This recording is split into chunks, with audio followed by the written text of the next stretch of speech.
Vamos falar um pouquinho sobre funcionalismo público, sobre o aumento em 2023. O governo promoveu o primeiro aumento no número de funcionários públicos dos últimos 6 anos. Eu tenho até um levantamento aqui para trazer em tela e quem nos ouve, já que a rádio está conectada conosco também, vocês vão prestando atenção aí no que eu vou dizendo. Ó, o que é isso? É o final de cada governo, a transição e como que esse governo entregou em números de funcionários públicos para o seu sucessor. Então aqui a gente teve um número altíssimo que começou lá com José Sarney na entrega em 1989, chegando a 713 mil. Isso aí caiu para 621 mil quando Fernando Collor assumiu, passando então a 583 mil para Itamar Franco. Aí Fernando Henrique Cardoso, presidente Fernando Henrique Cardoso, FHC, ele pegou em 583 mil e ele entregou em 493 mil. Então, na época de FHC, a gente teve aqui o menor número de funcionalismo público para o governo que iria sucedê-lo. Aí, o presidente Luiz Inácio Lula da Silva, que pegou com 493 mil, entregou com 580 mil. Na época da Dilma Rousseff, foi para mais de 600 mil.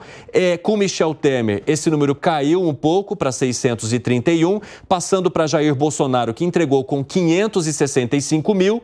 Então, a gente teve aqui uma época de redução que volta agora a subir no governo Lula em 2023, quase 7 mil cargos a mais, 572 mil. É que aqui os números estão arredondados, mas são cerca de 7 mil funcionários públicos a mais em 2023, representando então o primeiro aumento dos últimos 6 anos. Quero entender de vocês que leitura que vocês fazem desses números que eu acabei de apresentar, hein, Luiz Felipe Dávila? Olha, Evandro, sabe o que falta nessa linha do tempo? O que aconteceu com a tecnologia no mundo. Por quê? Porque é óbvio que com o ganho da tecnologia você tinha que estar com o funcionário público caindo cada vez mais, porque evidentemente com digitalização de dados, com melhoria de serviço público, com informática, você tem que estar derrubando o número de funcionários públicos, não aumentando. Então a tendência disso devia ser de alta. A gente está falando de 1985, quando não tinha nem telefone celular no Brasil. Hoje que nós estamos na época da inteligência artificial do ChatGPT. Então, assim, é óbvio que quanto mais tecnologia nós temos, deveria estar caindo o número de funcionários públicos, justamente porque os sistemas deveriam ser cada vez melhores e nós precisamos de menos gente. E foi o que aconteceu. Pega o governo Fernando Henrique, que teve o plano real, o plano mais, vamos dizer assim, importante na história brasileira desde a redemocratização. O que aconteceu?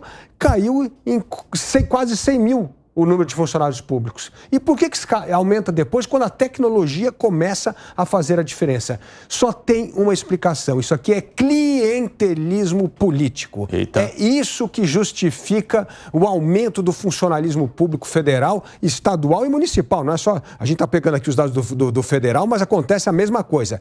Isto é a perpetuação do clientelismo político desde a época que aí sim vai, desde os anos 30 lá do Getúlio Vargas.